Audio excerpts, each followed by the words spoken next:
Cerita horor Rawa Bayu. Tidak semua tempat di Indonesia diciptakan untuk dikunjungi manusia. Ada tempat-tempat yang hanya boleh dilihat dari jauh. Rawa Bayu adalah salah satunya. Ini adalah kisah nyata yang dialami Rani, seorang perempuan dari Jakarta, yang secara tidak sengaja membangunkan sesuatu yang telah lama tidur di dasar air. Bab 1. Ketenangan yang terlalu sunyi. Rani naik motor melewati hutan. Kamera mengikuti dari belakang. Rani tiba di Banyuwangi dengan satu tujuan. Kabur dari hidupnya. Ia ingin tenang, menenangkan pikiran, mencari udara baru. Temannya menyarankan, coba ke Rawa Bayu. Tempatnya sejuk, adem, nggak banyak orang. Rani tidak tahu bahwa semakin sedikit manusia, semakin banyak yang bukan manusia. Saat ia tiba sore hari, cahaya matahari memantul di permukaan rawa. Tenang, terlalu tenang. Airnya tidak bergerak, meski angin kencang menggoyang pepohonan. Air di Rawa Bayu tidak pernah mengikuti angin, karena yang menguasainya bukan cuaca, tapi penghuni lama yang tidak suka diganggu. Rani duduk di pinggir perairan. Ia merasa diperhatikan dari bawah, dari kedalaman yang tidak mampu ditembus cahaya. Lalu terdengar gamelan, jauh, samar, turun naik seperti sedang latihan. Tidak ada orang di sana, tidak ada acara, dan suara itu datang dari tengah hutan. Rani hanya menelan ludah. Bab 2. Langkah basah di semak. Matahari mulai tenggelam. Suasana berubah biru dingin. Saat Rani hendak pulang, krek, krek, krek, suara langkah seseorang atau sesuatu. Langkahnya berat dan basah, seperti kaki manusia keluar dari air. Rani menoleh. Tidak ada siapapun. Tapi di tanah terlihat jejak kaki, berair, berlumpur, mengarah ke arahnya.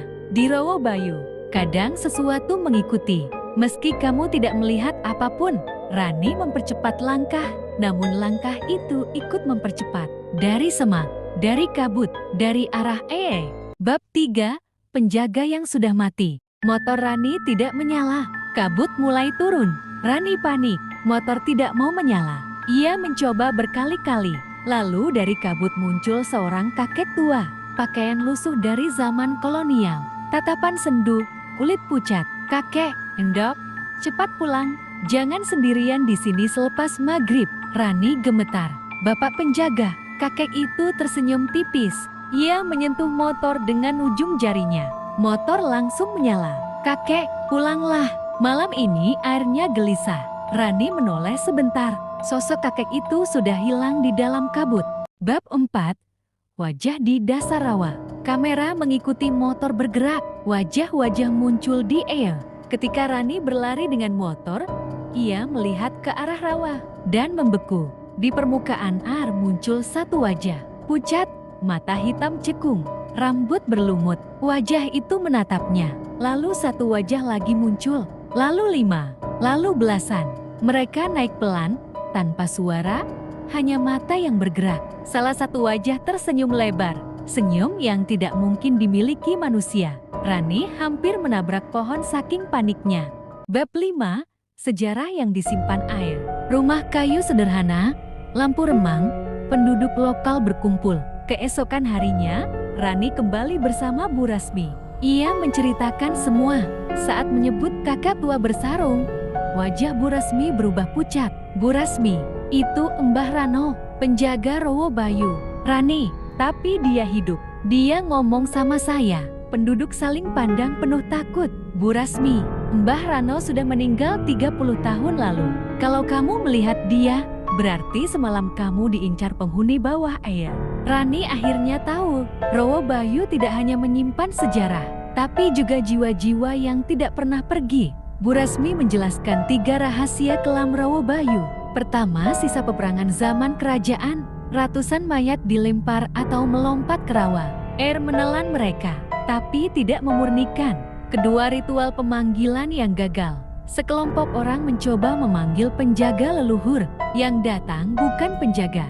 Yang datang adalah mereka yang kelaparan. Ketiga, Mbah Rano, penjaga terakhir yang wafat tragis. Rohnya tetap bertugas, menahan penghuni rawa agar tidak keluar. Tapi saat ia menolong Rani, keseimbangan terganggu. Bab 6. Panggilan malam kedua. Rani tidur, kamera perlahan mendekat. Suara gamelan muncul. Malam itu, Rani mendengar gamelan lagi. Lebih dekat, lebih jelas. Lalu sebuah suara memanggil namanya. Raa Ani, pintu rumah bergetar. Seseorang atau sesuatu mengusap kayu dengan kuku panjang. Kekrok, kekrok, Bu Rasmi bangun. Ia memeluk Rani dan langsung membakar dupa ritual. Bu Rasmi, jangan jawab, dia sudah menandai kamu. Angin masuk dari semua arah. Aroma lumpur memenuhi ruangan. Bayangan hitam berdiri di luar jendela. Tidak bergerak, hanya menatap. Setelah ritu selesai, semuanya mendadak hening. Tapi Rani merasa sesuatu telah menempel padanya. Bab 7. Rawa mengikuti ke Jakarta. Rani di apartemen. Suasana sepi, lampu kedip-kedip. Seminggu setelah kembali ke Jakarta, Rani mulai mencium bau lumpur di kamarnya. Di kamar mandi, muncul jejak kaki basah yang meneteskan air berwarna hijau tua. Saat ia bercermin, di belakangnya, di sudut kamar, ada wajah pucat yang sama. Tersenyum, miring, bergerak sedikit demi sedikit mendekat. Kembali, air Rawa Bayu belum selesai denganmu. Lampu apartemen padam.